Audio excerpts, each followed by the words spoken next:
मैं शिफू नहीं। ये शिफू जी 3 शब्दों से संस्कृत के मिला है। शे का मतलब होता है महाकाल, शी की उत्पत्ति, फू का मतलब होता है रेतस और जी का मतलब होता है सीड। एक ऐसा बीज जो महाकाल के चरणों में उत्पन्न हुआ, इसको शिफू जी।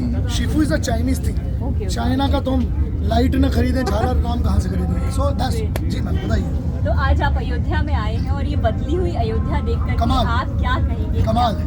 मैं पहले भी बड़ी कृपा रही है महाकाली की और भोलेनाथ की, कई बार आया, बट अब जो बदलाव दिखा, बदलाव होता है कहीं पर। आई एम अ बिलीवर कि बदलाव आपको जगह की रोड से नहीं समझ में आएगा, बदलाव लोगों के भाव से समझ में आएगा। बदलाव कहाँ समझ में आ रहा है हमें? जो लोगों के अंदर एक भावना है, क्योंकि वो है कि आप इसको क्या समझते हो वो अलग बात है, सब अपने नजरिए से देखते हैं। जैसे मैं अयोध्या आया हूँ, भगवान प्रभु श्री राम की नगरी, और जो वो करें पुनर्वास है उनका, हम तो बहुत छोटे हैं। और राम के मायने भी सबके लिए अलग है ना, सबके राम के राम अलग हैं, तुलसी के राम अलग हैं जी। तो आपके मायने क्या है राम के लिए? मेरे लिए राम का मायना बहुत सादा है कि मैं बहुत तुच्छ हूँ, मैं बहुत छोटा हूँ, क्योंकि जब राम वनवास जा सकते हैं तो अगर राम को पूजते हो तो वनवास की औकात रखो।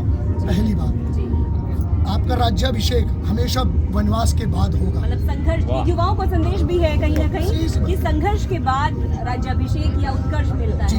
दूसरा, जब कहते हैं कि राम, तो राम को समझने की, हमने कई लोगों को देखा कि उनने व्हाट्सएप पे या उस पे लगा दी डीपी राम की, कहते हैं राम, और पिताजी का फोन नहीं उठा रहे।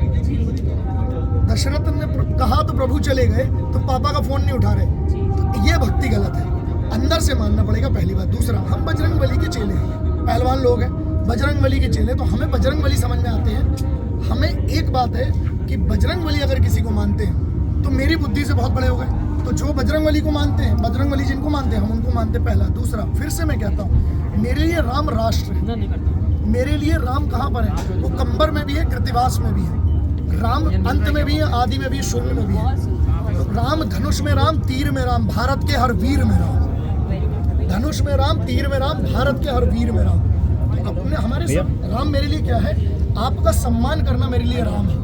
एक स्त्री की चिन्ह के नीचे ना देखना, या तो उसके पैरों पे देखना या उसके चिन्ह के ऊपर देखना, ये राम है मेरे लिए। राम मेरे लिए वो है कि जब समय आए, पहले शांत रहो, लेकिन जब समय आए तो रावण जैसे को भी उसकी जगह दिखाना पड़ती है। तो राम मेरे लिए, तो मतलब हम जिस माहौल में बड़े हैं, राम राम का माहौल था ना, ये तो बाद में कचरा हुआ है। राम राम सब करते हैं, आज भी गांव में कहीं पे आप देखें राम राम। दूसरा, भारत की सबसे ताकतवर organisation is the Indian armed forces, army, navy, air force. Specially अगर आर्मी में सबसे पहले क्या बात है? राम राम साहब।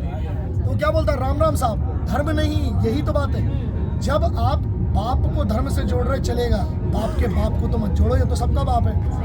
डीएनए करवा लो, जितनों को तकलीफ है तो एक काम करो, डीएनए पे बैठ जाते हैं। If you want to speak from the science perspective, you would never be able to challenge that you don't belong to Ram.